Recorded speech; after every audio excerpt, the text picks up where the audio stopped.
Welcome to another fine episode of Pixel Talk, the show where we discuss what it means to be human from a pixel's point of view. And now, here is your host, Fivezy. Hello world. I'm Fivezy, and I want to know the problem behind all the other problems in the world today. It's the same problem as yesterday. It's the age-old problem. Okay, Gumball, history is not simply repeating itself. The foundations of civil society are eroding. Many people believe the world is ending. Old news. The world has been ending for 2,000 years. A better question is, what will you believe at the end of the world? Listen, these are great days because as God shakes everything, people are going to realize, oh man, I need a foundation that won't be shaken. Come on, lift your hands if you're with me. Come on, you guys with me tonight. And anybody out there, if you feel like your world is shaking, if you feel like your foundation is shaking, you could be on a foundation that will not be shaken. You can stand in a foundation that will not be shaken.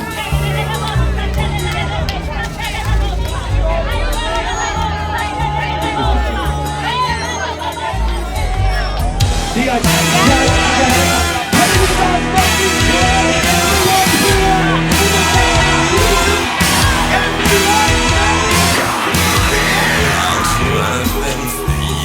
have the biggest house of any preacher in America. Oh, I paid cash for the home. God knows how to repay you. I started giving on that level so that God would owe me. I totally know. I don't worry about that. This country's turning right. No, I think that the media is turning right.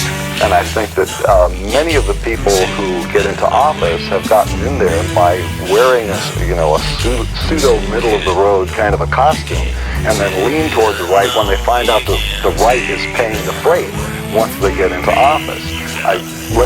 Let our minds drift back to the early days right before Reagan made his big run.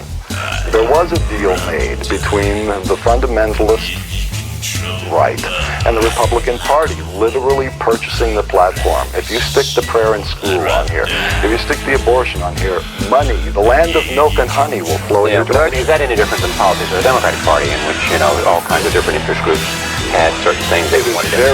It is very different. It is very different. Because it is so focused, and it is so wealthy, and it is so protected. There's so much money involved, and I think that it has been the ruination of the GOP. GOP now has, as they say, the grand old party. That's right. Enterprisers on one side and moralizers on the other. I'm with the enterprisers. Let's get down to business. You're for Jack Kemp then, on one hand, when he talks about entrepreneurial activity and all that. The line is nice, but I'm not for Jack Kemp. You know what I mean? What I'm saying is that if you're going to be a Republican, you ought to focus on what Republicans are supposed to be good at, which is let's do business. Okay? And I think business is good for the whole world. People like to do business. But when you start trying to legislate morality, you've got a problem. It doesn't work. It hasn't worked in the past. It won't work in the future. Yeah, but if anything goes, there's got to be some sense of responsibility, don't you think? There's a difference between responsibility and adherence to dogma. When the dogma becomes legislation, that's when you have the danger. I have this horrible fear that the United States could wend its way toward being a fascist theocracy. The cross converted into a symbol of fascism in the service of politics. This is bad. You think that's why Pat Roberts is doing well out there? There's some sense. I think that he's doing well because identification with the cross. It is the identification with the cross, the fact that he claims to be speaking on behalf of a supernatural being who has certified his campaign. But see, the interesting thing when you say that.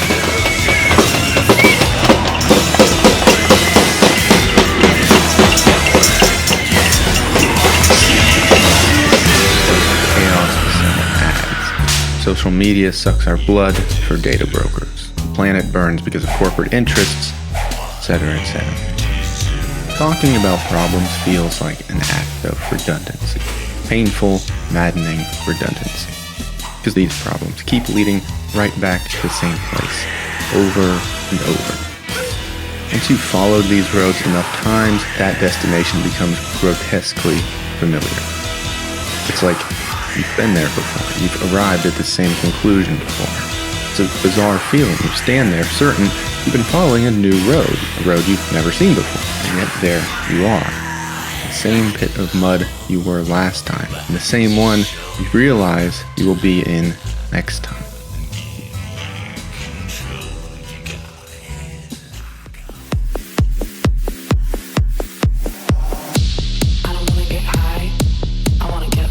I would like you, if you would, to look closely for a moment at this picture. It is a photograph of only a few out of millions of souls in torment. It was taken several hundred years ago. These poor people have not been tormented since, because of lack of funds.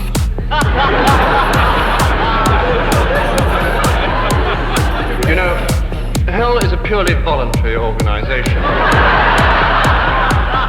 There's no state aid, no insurance scheme, no grant even from UNICEF.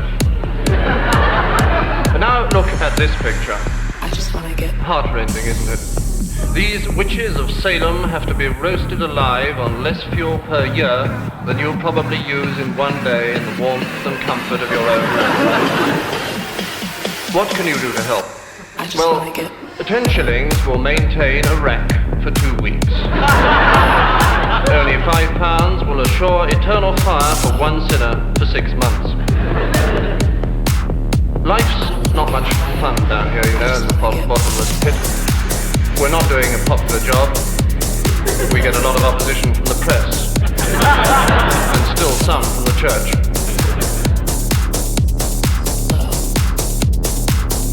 In the movie The Usual Suspects, Kevin Spacey's character quotes French writer Charles Baudelaire when he says, "The greatest trick the devil ever pulled was convincing the world he didn't exist." Capitalism works the exact opposite way. Today, capitalism is the only thing that exists. For the last 30+ years, nothing but capitalism has ever been allowed space in the public consciousness. We live in a time where there's a, quote, widespread sense that not only is capitalism the only viable political and economic system, but also that it is now impossible even to imagine a coherent alternative to it. It's a feeling about the world that's probably best captured by British PM Margaret Thatcher, who famously said, "There is no alternative," or by political scientist Francis Fukuyama, who declared that we've arrived at the end of history. Or even by nominally socialist Labour politician Tony Blair, who said that we live in a post-ideological society, where there is no longer a left-wing or a right-wing management of the economy, only economic policy that works. There are a lot of quotes this episode. Capitalist realism is this idea that we've hit the end of the line in terms of economic models, and now politics can be about making the terminus look a little nicer. And it's not hard to see just how hegemonic that feeling is. I'm with the enterprises. I'm with the enterprises. I'm with the enterprises. And almost every week, I'll see a well-intentioned comment saying something to the effect of, "Capitalism might be flawed or even downright cruel, but at the end of the day, it's the best we've got. After all, hasn't everything else been tried and failed?" For most generations growing up after the 80s, our political imagination begins and ends with capitalism. Hardly anyone defends it wholesale, but while capitalism can certainly be resisted, critiqued, and even modified, there is a deep-seated belief within most of us who have lived through the neoliberal era that while capitalism has some wiggle room, it can't actually be overcome. It is easier to imagine the end of the world than the end of capitalism. So, exactly about the topic. Are you tired of the hookup dating since America has become? Have you practically given up on finding a traditional woman that truly wants to settle down with you for life? Well, if this sounds like you, then you have to come to the right place. I assure you this is a hope for you if you play your cards right. And the more you watch our daily life streams, the more you understand what makes us mysterious Ukrainian women tick. So the greater your chances. Now here is a short video going over our amazing channel membership benefits, guys. You can make a subscription on YouTube on 2 basic levels. Tip 2 for only $4. and Borsch Brothers for $30. But the most beneficial memberships for you are at the payment gateway site called buymeacoffee.com. So next I will explain to you all the options. Our very limited offer, once in a lifetime membership, is only $100 a month, yet it provides you with the opportunity to buy our lifetime matchmaking for 50% off. It is limited to only 7 members. And please take notice of these terms and conditions. So, if you are serious about finding a wife in Ukraine but not ready yet, this is your chance to save $10,000 and make step toward your dream. I will explain you guys who will receive your education here on the channel, and then you can receive this package with the opportunity to choose unlimited dating, unlimited ladies from our database. Hardly anyone thinks capitalism is really handling the world all that well. The global wealth gap keeps growing, environmental collapse is more likely each and every year, social services keep getting gutted, and we live in a perpetual state of economic crisis, recession, or inflation depending on the year.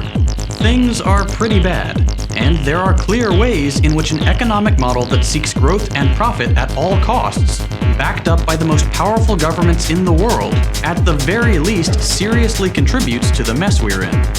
But still, in the back of your mind, some part of you can't really imagine anything better.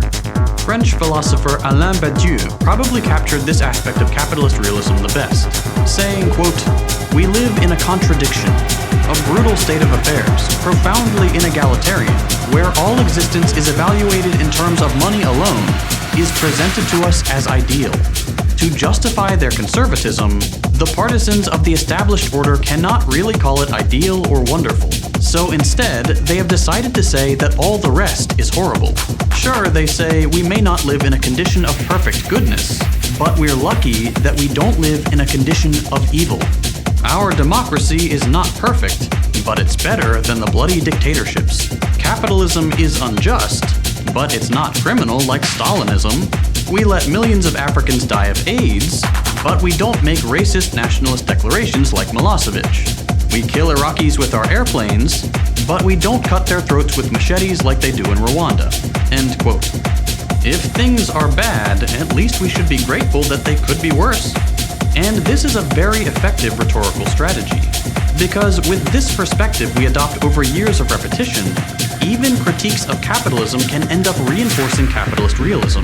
Since all the alternatives have been painted as so irredeemably, inexcusably evil, so devoid of complexity or reason, so one-sided and deterministic, when we criticize capitalism, supposedly the best system of all, we are actually digging an even deeper hole for everything else. After all, if capitalism can be this awful, just imagine how hellish anything else must be.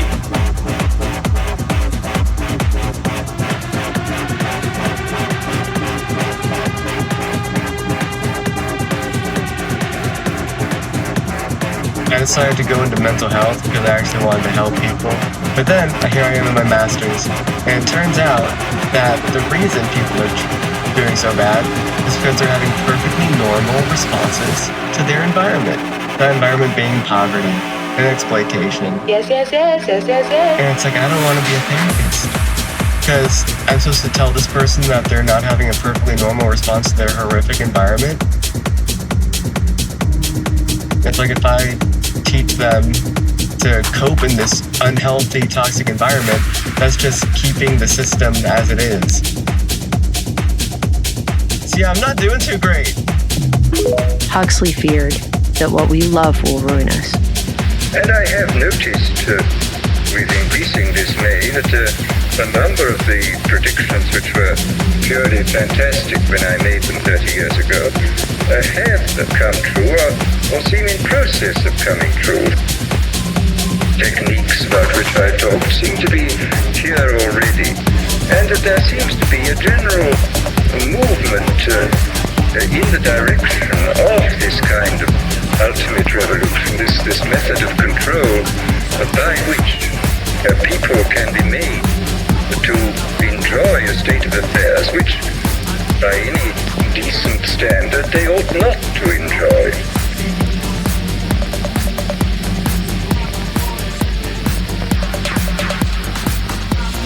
This, I mean, the enjoyment of servitude.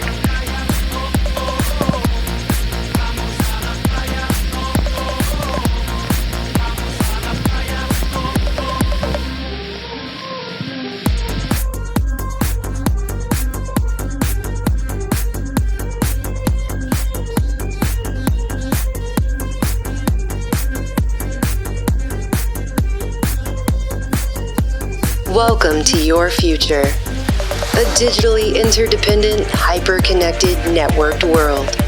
Throw off the tethers of ordinary reality and join the digitized multitudes ruled by global e-governance. With your very own new world citizen of the People's Federated Republic of the Great Democratic United Global States Incorporated chip card. Just one chip is now a key to every relevant database you are in on Earth. We're taking identification to a technocratic level beyond Aldous Huxley's wildest dreams and George Orwell's nightmares. One chip linked to your unique citizen number connects to all of your relevant societal business, including your passport, your driver's license, and all Federation-required licenses, titles, and registrations, your car, home, and medical insurance, all of your medical records, including your mandatory annual psychological evaluation, your DNA profile, and your prescriptions, your voter registration and history, and your bank account and digital universal basic income credits. But that's not all. Your blockchain-protected New World Citizenship also gives you a digital footprint everywhere you go on the web, from online news sources to all of your social media accounts, authenticating you online to ensure a safe, peaceful, and secure society where no one can offend anyone else, because no one can hide. Continuous, real-time, 24/7 tracking and tracing will ensure a truly peaceful, digital utopia for all. No more fear of identity theft or forgetting those pesky passwords, as your digital citizen mark will be biometrically verified through your fingerprints, iris scan, EEG, voice print, and facial map. From Cairo to Rome, to Ingolstadt, to Paris, to Washington, to Estonia and Astana.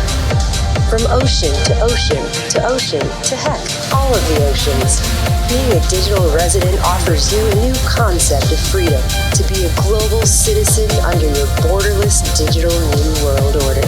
May be incompatible with faith and the actual definition of freedom. Database is wholly owned and operated by the People's Federated Republic of the Great Democratic United World States Incorporated and their subsidiaries. Your digital citizenship is legally binding and data may be shared with third parties listed in subsection 187-C.2 without your express knowledge or consent. These terms and conditions are subject to change at any time, which is fine because they are 8,642 pages long and we know no one is reading fine print. Travel allowed only in pre-approved, chip-validated mega regions and not including core or reserved sustainable development zones, as designated by the United Nations Convention on Biological Diversity. Online behaviors deemed negative or harmful are subject to UBI digital credit deduction without notice, up to and including account termination. See user agreement for further details. Our smart grid network touches every corner of the globe. It's one digital new world. And your chip is your portal to it. So apply today to authenticate and secure your digital citizenship. Because if you didn't do anything wrong, you shouldn't have anything to hide. And in this brave new world, you won't be able to.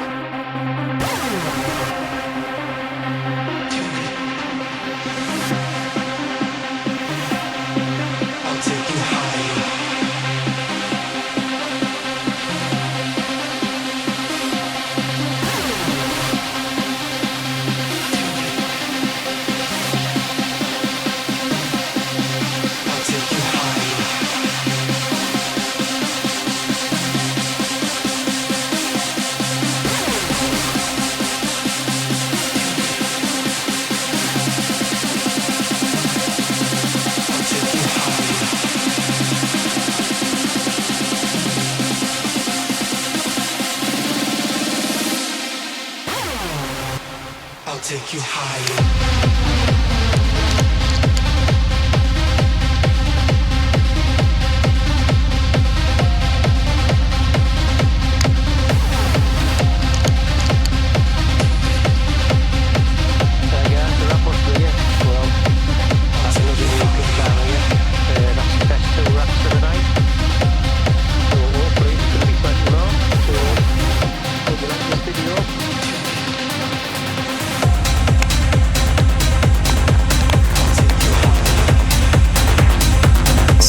Vision be where the AI thinks we go, or where it goes? I asked an AI to show me a vision of hell. This, according to artificial intelligence, is a representation of hell. The AI created what you are seeing right now. This is a computer's idea of what hell looks like. This is a text-to-image AI, meaning I give the AI a written prompt and it creates an image based on that prompt. In this case, the prompt is simply hell, but I'll vary the prompt to produce different versions of hell. I'll put this prompt on screen so you know what the AI was thinking when it created these images. I won't explain exactly how it all works, but the basic idea is the AI processes billions of images from the internet and their descriptions. It analyzes all this data until it starts to learn the correlations between the descriptions and what appears to be images. Eventually, it can create its own images given a description. In this way, the AI is really just showing us a representation of what it thinks humans think hell looks like, because it learned how to portray hell from humans. So I was kind of dramatizing the AI's thought process earlier, but imagining how an AI might think about all this is a fun philosophical game to play while we look at the images it's created.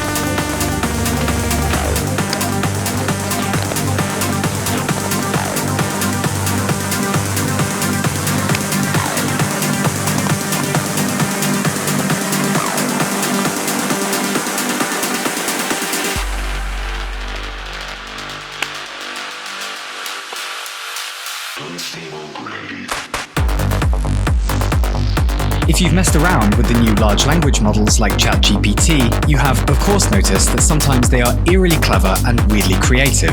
For example, please write me a diet guide for chronic diarrhea in the style of the King James Bible, and simultaneously the band Cannibal Corpse, from which came, "Choose thy sustenance wisely, for it may dictate the ebb and flow of the unholy battle within. The infernal commandment resounds, thou shalt partake in a diet of damnation, for it shall save the battlefield of thy affliction."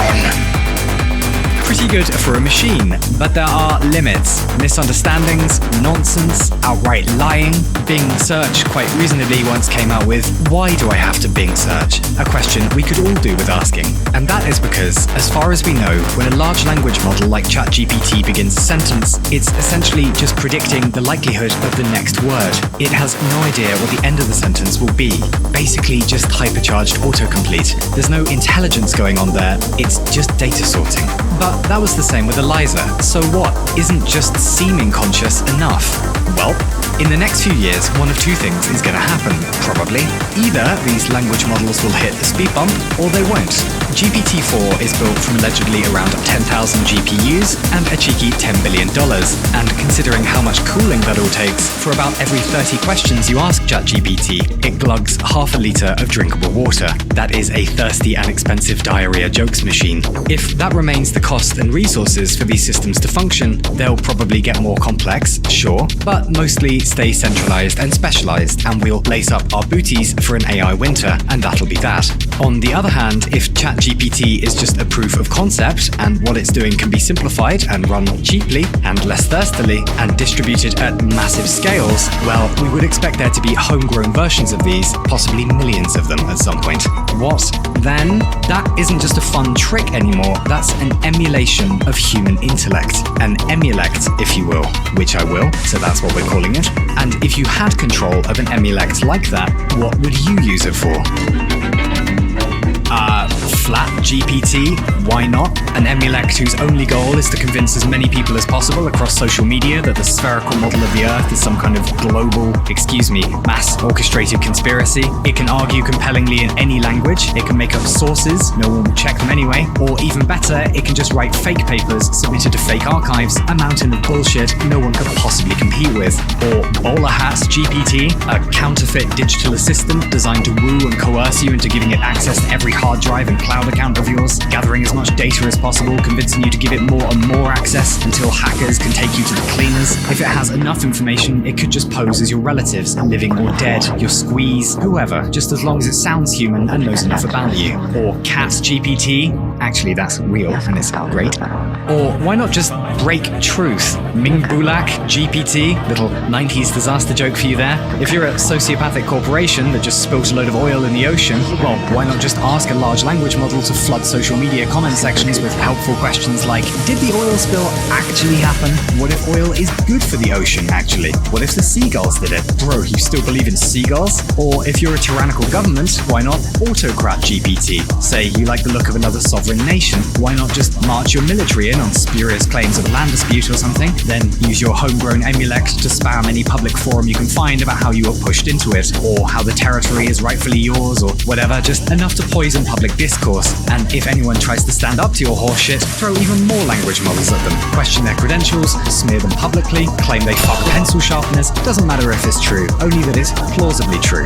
An infinite well of spontaneously generated and perfectly targeted bollocks, a misinformation bomb you can drop on anyone, anywhere, that never sleeps, that never questions the morality of what it's doing, exploding objective facts with a shockwave of such deafening nonsense and uncertainty that all truths fall into relative flatness.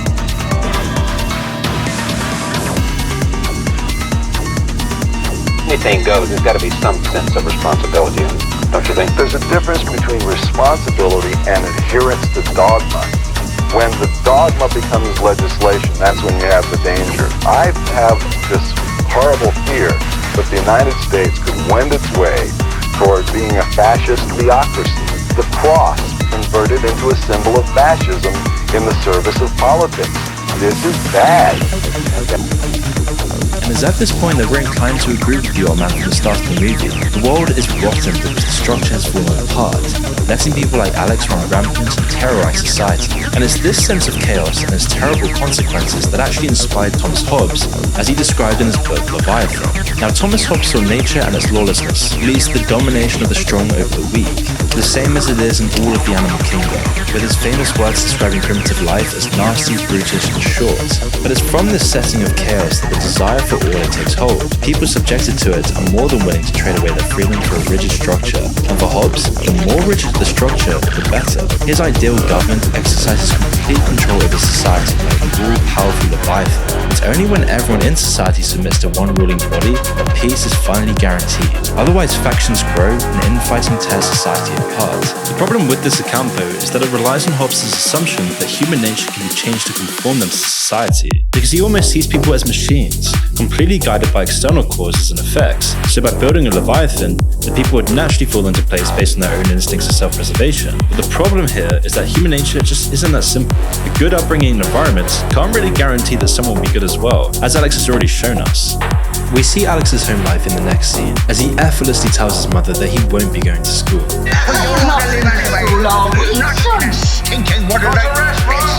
There's clearly no discipline in his life, as neither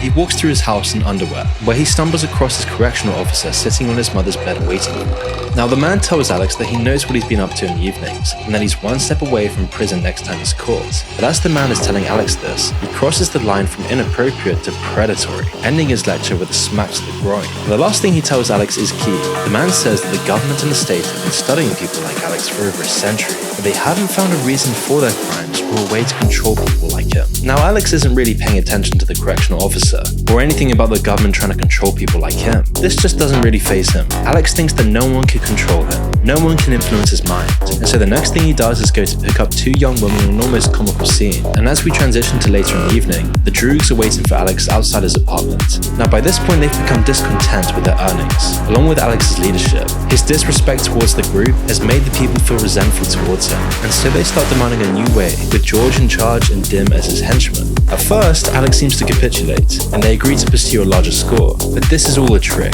No one's gonna control Alex. No one's gonna be his boss. And so as they're walking across a concrete marina, Alex savagely beats George and Dim, descending them flying into the water.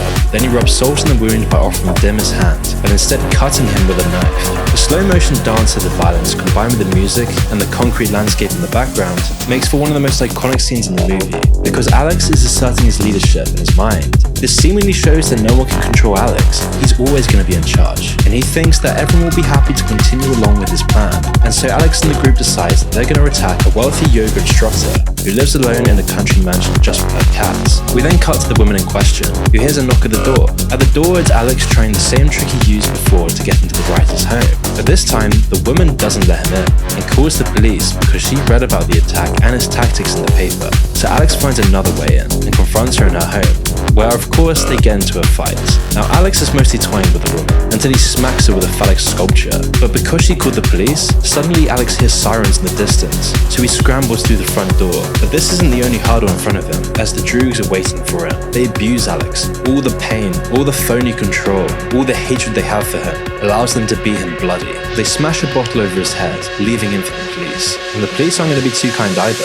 They abuse Alex, beat him bloody, and inform him that his victim died. And while they do this, they take glee in his suffering, just like Alex did for so many other people. With his corrections officer, the man from before who visited his home and touched him up, even spits in his face. And this is a pivotal moment in Alex's story. His fall from grace, his awful acts, and his most recent betrayal of his Droogs has all caught up to him. He seemed to have so much control in his life, but in fact he had none, and now he's going to face all of the consequences. However, it's also clear proof that the society Alex actually lives in is severely corrupt and brutal. It mirrors his own behavior. Until we meet the police, there are clear implications, of course, like Alex's predatory corrections officer or the bleak, crumbling infrastructure surrounding him. There is just no order in this world, in the dystopia of 70s North England. But here we see that the authorities are just as nasty as Alex. In fact, when Alex fights back against one of the policemen, he hurts him in the same way as his corrections officer did to him. And at this point, considering the characters we met, you could easily say that human nature seems inherently evil,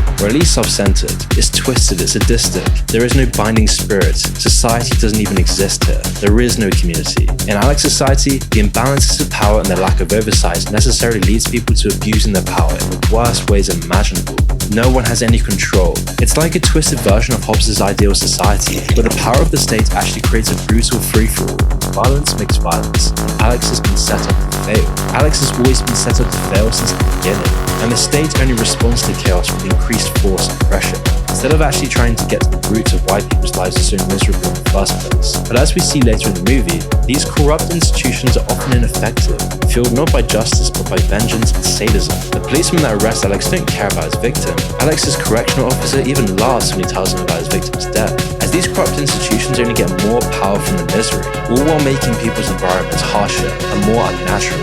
But the ideal for these authoritarians is still out of reach. Eventually, as they ratchet up the pressure, the whole system collapses under the pressure, or explodes in violence. Instead, the true goal of these regimes is to make their people helpless, to strip them of their free will so that they can fit into whatever mold they'd like. And it's already clear that the world that Alex lives in is designed this way. The brutalist architecture and the concrete landscape suck the life out of everything. The philosopher Michel Foucault gives us an excellent way of visualizing how this happens. In his book Discipline and Punish, he analyzes the idea of the panopticon, a certain design for prisons. Now, the basic idea is that each area of the prison should be dominated by a large central tower with an observation deck out the side of the prisoners. Then the rest of the prison should be laid out surrounding this tower, so that anywhere you go, you're within view of the guards in the tower. They might not always be watching, in fact they might only be looking at you very rarely, but you don't know that. The potential of someone watching at any time effectively means that you're always being watched. And prison designers soon found that the prisoners living under the panopticon were more obedient. And this is an effect that authoritarian society has to cultivate. If someone might be watching you at any time, then nothing is ever truly private. But this design didn't just end up in prisons. Lots of schools follow the same principles. But the largest and most important panopticon is society-wide, and it's already here. You see, Foucault knew this was a recent development.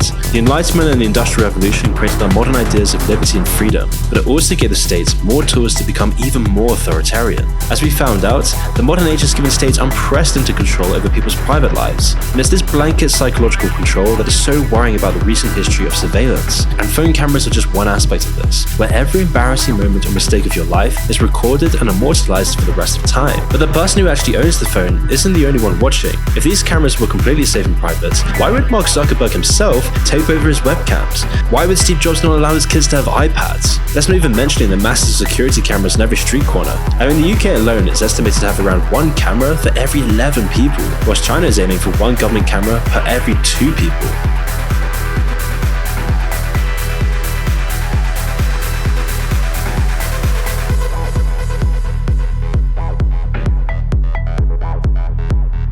Next thing we see is that Alex has been sentenced to 14 years in prison, where he has been stripped of all of his belonging clothes and his name. He no longer has any control, and the guards make sure he feels this. But instead of being beaten down by the prison and turned into a good citizen, this all has the opposite effect, as it's implied that Alex is abused by the guards and other inmates, but he still keeps a good record of behavior for 2 years, and into a facade of faith and penitence, while secretly using the Bible to fantasize about violence and sadism. The other prisoners are similar. They're completely resistant to the teachings of the chaplain, and his threats of eternal damnation do nothing to change their minds, further proof in the story that force and pressure won't work on everyone. He reads about a secret new experimental technique that the state is trialing in prisons. It's called the Ludovico technique, and it's rumored to keep people out of prison for good.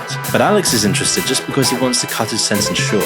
He doesn't really want to reform himself, but he'll do anything to have control again. However, the chaplain tells Alex not to give it any thought. He tells Alex that goodness is chosen, not something that can be forced upon someone. Goodness comes from within. Goodness is chosen. When a man cannot choose, he ceases to be a man. Without the actual choice, a good act is just a forced response without any free will involved. So Alex eventually agrees with the chaplain, but when the minister in charge of the Ludovico technique comes to the prison, Alex is quick to take his chance. Impressed by his criminal record and ruthlessness, Alex gets to learn what the Ludovico technique really is. First, Alex is drugged, then he's strapped to a chair with his eyes forced open, where he has no choice but to watch scenes of violence and destruction, all while the drug they've injected him with makes him feel incredibly sick and nauseous, like he's paralyzed, terrified on the edge of death. It's classic aversion therapy, although the mysterious nature of the drug conceals anything else that might be going on. Now, the doctors tell Alex that his drug-induced horror is the same thing that normal people feel in response to violence. The words just ring hollow. On top of this, later sessions of drugging in films involve Beethoven used as the background music. Alex protests, knowing that the treatment will ruin Beethoven for him, but the doctors press on, rationalizing it as a punishment for his crimes. After a torturous 2 weeks, filled with mental anguish, pain, and delusions, Alex's rehabilitation is demonstrated to the government and the prison officials in a predictably awful way, where they humiliate him by getting him to lick a man's boot and show that the treatment has made him unable to think about sex. Finally, the government minister makes a speech, saying that this treatment will end crime by hijacking people's natural impulses. The chaplain's the only man in the room who isn't really pleased with this. He tells the audience that Alex has no actual choice anymore. He doesn't have any free will or control over his own body, or any control over his own mind. His dark impulses are still there, but he just lacks the free choice to act on it. The chaplain finally says that Alex isn't good, he's just helpless, but his protests fall on deaf ears. And this is probably the most prophetic scene in the entire movie, because it highlights the dangerous uses of technology for thought control. And the benefit of capitalist realism is just how successfully it shields capitalism from crisis. Crises are a regular feature in any society, but capitalism has a built-in mechanism that leads it to crisis every 5 or 10 years. The competing logic of reducing costs and increasing sales almost always leads to a crisis of overproduction under capitalism, where, over time, workers don't make enough money to participate in the economy at a rate that keeps profits coming in. Regardless, whether it's a mostly internal crisis like that of overproduction, or one triggered by a relatively unpredictable event like a global pandemic, crises are often moments where capitalism comes into the foreground and faces the risk of being challenged. The benefit of capitalist realism in these moments is that it suppresses the revolutionary idea of transitioning away from capitalism to another economic model, and favors explanations of the crises that don't mention capitalism. If capitalism is the ground that the world is built on, not an economic model that we can decide if we want to keep, it will never be questioned.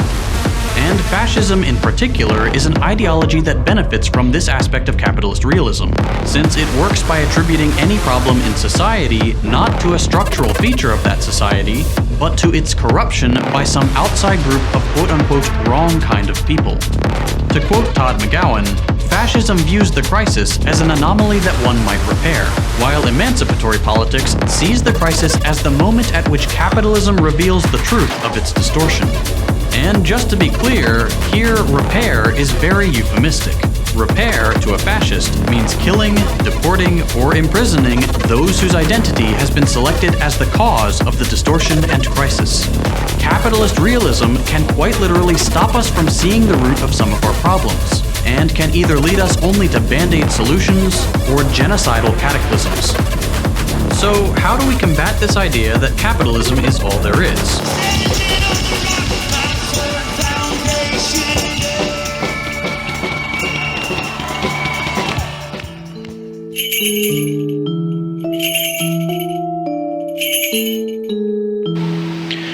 Jesus instructs us to watch and to understand the signs of our times. He prepares us for the end of this world by making known to us the things that will occur before that end comes. All those things that will lead up to the end of the world. He warns us of great evils to come, of famine, pestilence, wars between nations, earthquakes. Now, of course, we've seen examples of these things throughout history, but they will intensify. And Jesus warns us of this, first of all, not to make us fearful of the things of this world, but to restrain us from loving the things of this world too much, to help us turn away from embracing and giving ourselves to the things of this world, those things that he tells us will pass away, that will prove unreliable, that will threaten us. We must not be shaken by them, but in fact, rather than fear the things of this world, Jesus encourages us to allow the things, the disasters of this world, to help us fear the judgment that is to come. Let these things shake us out of our complacency and from our trust in the things of the world by recognizing the judgment to come and to fear that judgment. There will be great distress, great suffering. There will be a suffering on earth that will seem to men endless.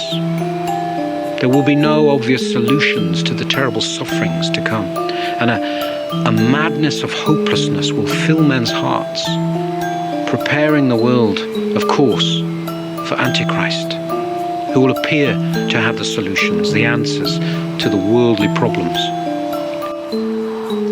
But again, Christ warns us not to alarm us, but that we will be watchful, that we won't grow spiritually lazy. Spiritually lazy in times of peace, in times of plenty, when our cupboards are full, when war only seems to happen in far-off countries. The one the world chose to ignore when he came in humility and poverty will come in great power, and he will reveal himself to the whole world. He will be visible before the whole world, and he will come to demand an account for the way we have lived. Every man will give an account for his own life.